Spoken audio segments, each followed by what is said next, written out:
শিরোনাম: ওয়েফে রাউটারকে আবিষ্কার করেছেন। আপনি কি জানেন যে ওয়েফে রাউটার দিয়ে প্রতিদিন ইন্টারনেট ব্যবহার করেন সেটি কোনো একজন মানুষ আবিষ্কার করেননি? আসলে ওয়েফে রাউটার হল দুটি প্রযুক্তির সমন্বয়: রাউটার প্রযুক্তি এবং ওয়েফে প্রযুক্তি। রাউটার প্রযুক্তির উন্নয়নে কম্পিউটার বিজ্ঞানী উইলিয়াম গিজ গুরুত্বপূর্ণ অবদান রাখেন।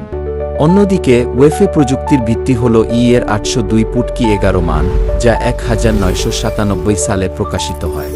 এছাড়া অস্ট্রেলিয়ার ক্সিওয়ের গবেষক জন ও'সলিভান এবং তার দল আধুনিক ওয়েফে প্রযুক্তির উন্নয়নে গুরুত্বপূর্ণ ভূমিকা পালন করেন।